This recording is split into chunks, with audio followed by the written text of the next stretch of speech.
Hello दोस्तों, welcome to Shashank Vishwakarma academy. तो दोस्तों, आज की वीडियो एक और इम्पॉर्टेंट वीडियो होने वाली है, क्योंकि इस पे हम लोग देखेंगे जो पेपर थर्ड है हमारा, पाठ्यक्रम विकास की प्रक्रिया। इसके क्वेश्चन नंबर 61 से लेके 90 तक की क्वेश्चंस को सॉल्व करेंगे। ठीक है, तो जिन्होंने इसके पहले वाली वीडियो नहीं देखी वो देख लें, प्लेलिस्ट पूरी बनी हुई है। B.Ed first paper, B.Ed second paper और B.Ed फोर्थ पेपर, मतलब कि B.Ed फोर्थ सेमेस्टर पेपर ये पूरा है, और B.Ed fourth semester paper fourth. ठीक है, तो ये सारी लिस्ट प्ले लिस्ट है, आप लोग देख लीजिए जाके। तो सबसे पहले जो भी नए हैं चैनल में सब्सक्राइब कर लें, क्योंकि ऐसी ही इंपॉर्टेंट वीडियो आपको मिलती रहेगी अदर MCQ सीरीज। ठीक है, ये इजी नोट के अदर चल रही है। इजी नोट अभी इजी नोट भी हम लोग कंप्लीट करेंगे, क्योंकि इजी नोट सबके पास है, ये कहीं कहीं ये उपलब्ध नहीं है, इसलिए ये वाली सीरीज चल रही है। ठीक है, चलिए स्टार्ट करते हैं। सबसे पहला क्वेश्चन इस पर दिया गया है, मूल लैटिन शब्द क्यूरिकुलम्स का अर्थ है। क्या अर्थ है? दौड़ का मैदान, किताबें, विषय और पाठ्यक्रम।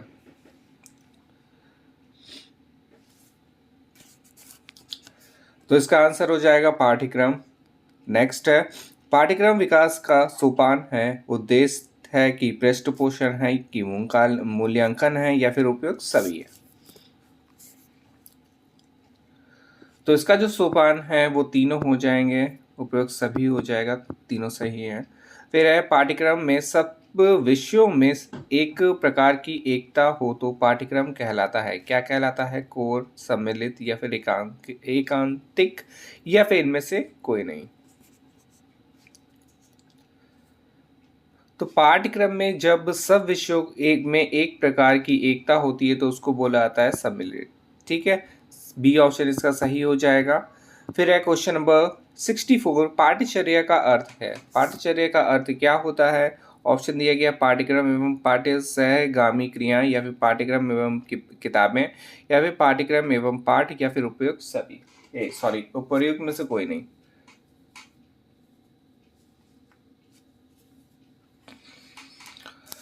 तो इसका आंसर हो जाएगा आ ऑप्शन, ए ऑप्शन इसका सही है, पाठ्यक्रम एवं पाठ्य सहगामी क्रियाएं। क्वेश्चन नंबर 65, विषय केंद्रित पाठ्यक्रम का अन्य नाम क्या है? तो इसका ऑप्शन दिया गया है, अनुभव केंद्रित पाठ्यक्रम, छात्र केंद्रित, या फिर पुस्तक केंद्रित पाठ्यक्रम, या फिर अध्यापक केंद्रित पाठ्यक्रम। तो जो विषय केंद्रित है, विषय केंद्रित पाठ्यक्रम का जो दूसरा नाम है वो है छात्र केंद्रित पाठ्यक्रम। 66 नंबर क्वेश्चन, और इस पर दिया गया पाठ्यक्रम निर्माण के सूत्र क्या क्या हैं। ऑप्शन दिया गया है, शिक्षा प्रणाली, मूल्यांकन, या फिर शिक्षा के उद्देश्य, या फिर उपयोग सभी। तो इसका आंसर हो जाएगा डी ऑप्शन। फिर है, बाल केंद्रित पाठ्यक्रम वह है जो पूर्णतः और समस्त रूप से सीखने वाले में निहित है। यह कथन किसका है? ऑप्शन दिया गया है, जेम्स एम ली का है, या फिर फ्लोम का है, या फिर सेंट रेजवेल का है, या फिर विलियम का है।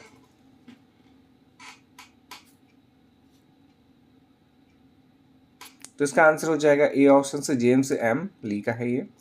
फिर है, पाठ्यक्रम में वे सभी क्रियाएं सम्मिलित हैं जिनका हम शिक्षा के उद्देश्यों की प्राप्ति के लिए विद्यालय में उपयोग करते हैं। यह कथन किसका है? ऑप्शन दिया गया, कनिंगम का है, मुनरो का है, कैशवेल का, या फिर फ्रोबेल का है।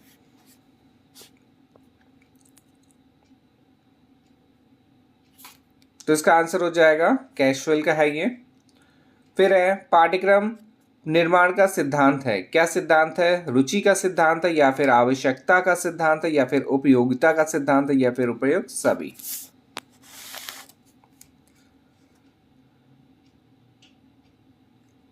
तो इसका आंसर हो जाएगा डी ऑप्शन। ठीक है, तो जो पाठ्यक्रम निर्माण का सिद्धांत है वो रुचि का भी है, आवश्यकता का भी है, और उपयोगिता का भी है।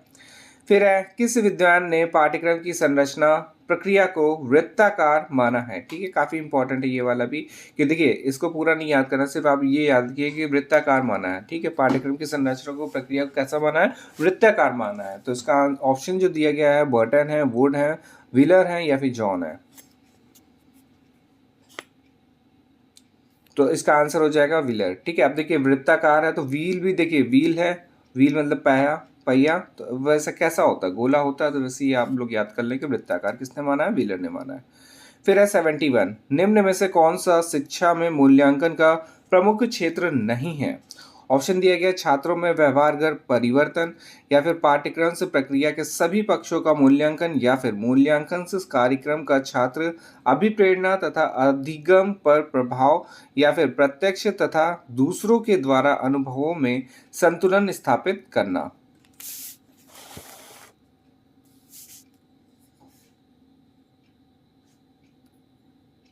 इसका आंसर हो जाएगा प्रत्यक्ष तथा दूसरों के द्वारा अनुभव में संतुलन स्थापित करना। फिर है 72, मूल्य वह है जो मानव इच्छाओं की तुष्टि करे, यह परिभाषा किस विद्वान ने दी है? ऑप्शन दिया गया वुड्स ने, अर्बन ने, या फिर जॉन ने, या फिर बर्टन ने।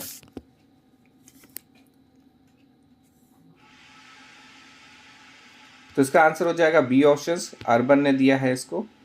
फिर है निम्न में से कौन सा अंतर्वैयक्तिक चयन का गौण मानदंड नहीं है? शिक्षार्थी की आवश्यकताएं एवं से उपलब्धियां, और अधिगम योग्यता, या फिर से उपयोगिता, या फिर व्यवहारिकता।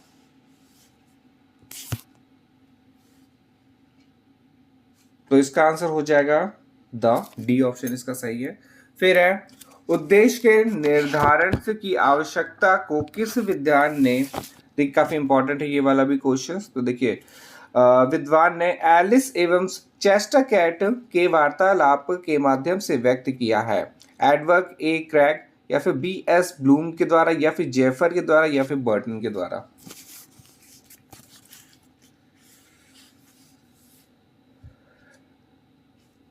तो इसका आंसर हो जाएगा ए ऑप्शन से एडवर्ड ए क्रैग है। और फिर इसके बाद है 75 में शैक्षिक उद्देश्य की प्रकृति कैसी होती है? दार्शनिक होती है, नियोजित होती है, या फिर व्यापक, या फिर व्यवहारिक?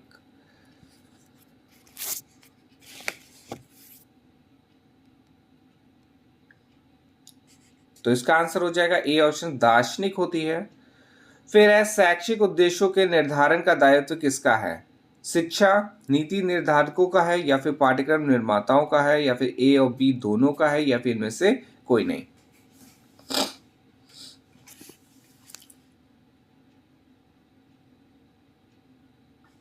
तो इसका आंसर हो जाएगा बी ऑप्शन से पाठ्यक्रम निर्माताओं का है।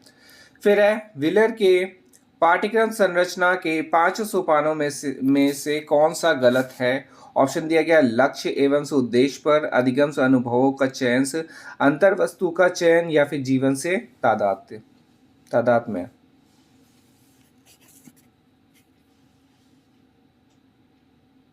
तो इसका आंसर हो जाएगा डी ऑप्शन। फिर है क्वेश्चन नंबर 78, अधिगम अनुभवों के चयन के संबंध में निम्न में कौन सा विलर द्वारा प्रस्तावित मापदंड नहीं है? वैधता, उपयुक्तता, विविधता, या फिर पोषित मूल्य?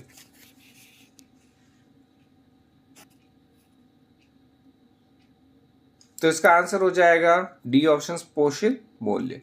फिर है पाठ्यक्रम के मूल्यांकन में अधिकांशतः मापन होता है वस्तुनिष्ठ रूप में, गुणात्मक रूप में, संस्थात्मक रूप में, या फिर व्यवहारिक रूप में?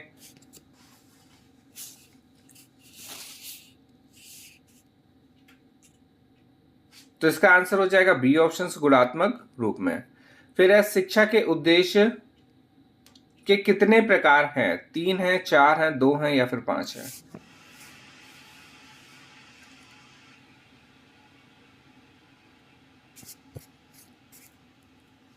तो इसका आंसर हो जाएगा सी ऑप्शन, 2 प्रकार है शिक्षा के उद्देश्य।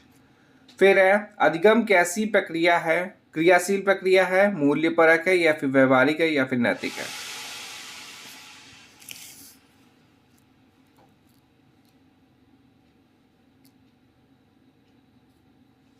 तो इसका आंसर हो जाएगा जो अधिगम है क्रियाशील प्रक्रिया है। फिर है क्वेश्चन नंबर 82, और इसमें दिया गया है मूल्य मानव व्यवहार के निर्धारक तत्व हैं। ये आदर्श एवं लक्ष्य दोनों का कार्य करते हैं। कथन संबंधित है, किससे संबंधित है? डॉक्टर एस पी कुलश्रेष्ठ से है, या फिर अर्बन से, या फिर वुड से, या फिर बी एस ब्लूम से है?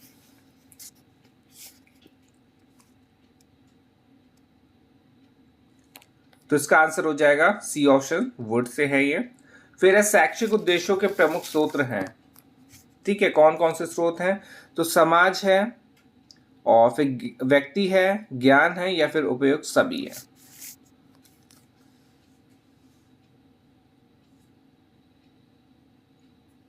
तो इसका आंसर हो जाएगा डी ऑप्शन, सही है, ठीक है, सभी हो जाएंगे।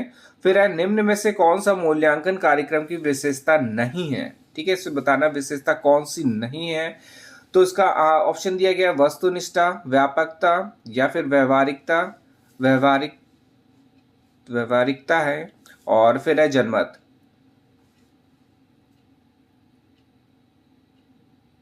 तो इसका आंसर हो जाएगा डी ऑप्शन, जनमत हो जाएगा। फिर है शिक्षण एवं से अधिगम से किसके द्वारा अधिक प्रभावशाली होता है, प्रेरणा, व्यवहार या फिर अनुभव या फिर उद्देश्य।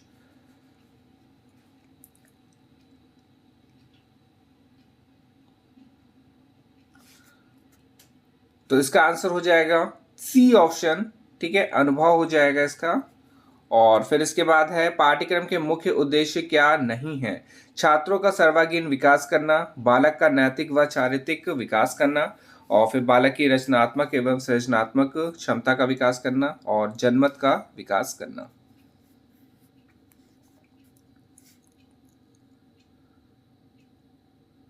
तो इसका आंसर हो जाएगा डी ऑप्शन, जनमत का विकास करना। फिर है निम्न में से कौन सी सामग्री बालकों को सीखने के लिए राजमार्ग का काम करती है, पाठ्यपुस्तक, दृश्य पुस्तक या फिर शोध पत्र या फिर हस्त पुस्तिका।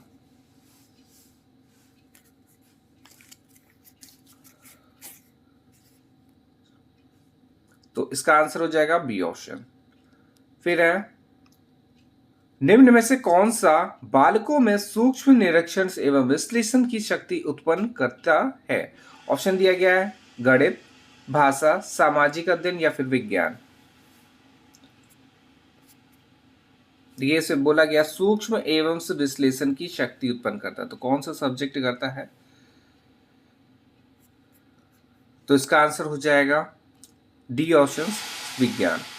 फिर है शिक्षा संपूर्ण समाज की क्रिया है, इस कथन का संबंध किस विद्वान से है, जैफर से है, कमेनियस से है या फिर ओटावे से या फिर बर्टन से है।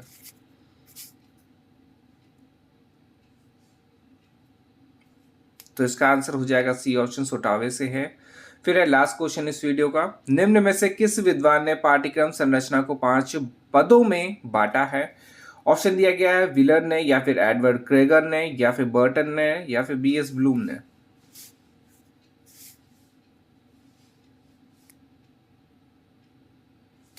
तो इसका आंसर हो जाएगा व्हीलर ने, ठीक है। तो व्हीलर ने कितने ये पाठ्यक्रम, देखिए सबसे पहले पाठ्यक्रम से संरचना को 5 पदों में किसने बांटा है, तो व्हीलर ने बांटा है, ठीक है। अब देखिए इसको कैसे याद करना है, व्हील है, अगर आप लोगों ने 4 व्हीलर देखी होगी तो उस पर क्या होता है, कितने नट्स लगे होते हैं, वैसे 4 लगे होते या फिर 5 लगे होते, तो हम 5 कर ले रहे हैं, ठीक है, ऐसे करके। तो ऐसे करके आपको याद रहे, तो व्हीलर और पाठ्यक्रम से संरचना को कितने पदों में बांटा है, तो 5 पदों में बांटा है, ठीक है। तो व्हील से आप लोग याद रखिएगा, व्हील और प्लस उस पर जो नट लगे होते हैं ना, देखा होगा 4 व्हीलर देखी होगी, तो उस पर अगर ध्यान से देखिएगा तो नट या तो 4 लगे होंगे या तो 5 लगे होंगे, ठीक है। तो 5 नट आप इससे कंपेयर कर सकते हैं, ठीक। चलिए ये वीडियो हम लोग यहीं पे ख़त्म करते हैं। और जैसे कि हम लोगों ने अब बहुत सारे क्वेश्चन आप लोग कर चुके हैं, तो देखिए मैं पहले फिर से एक बार डिस्कस कर लेता हूँ कौन कौन से सब्जेक्ट के कितने क्वेश्चन हो चुके हैं। देखिए 1 से लेकर 60 तक की ये हमारा पहले पेपर का है, 1 से लेकर 60 तक की ये हमारा सेकंड पेपर का है, 1 से लेकर 90 तक की हमारा ऑप्शनल पेपर जो है या फिर थर्ड पेपर मान सकते, थर्ड में भी इतना हो चुका ही है, थर्ड ही चल रहा है, और 1 से लेकर 90 तक की ये 4th पेपर हो गया है, ठीक है। तो काफ़ी क्वेश्चंस हम लोग कंप्लीट कर चुके हैं, जिन्होंने वीडियो नहीं देखी है वो जाके एक बार देख लें, तो आप लोगों के लिए काफ़ी हेल्प हो जाएगी, ठीक है। चलिए इस वीडियो को हम लोग यहीं पे कंप्लीट करते हैं, ख़त्म करते हैं। नेक्स्ट वीडियो में हम लोग और इम्पोर्टेंट क्वेश्चंस के साथ मिलेंगे, ठीक। धन्यवाद।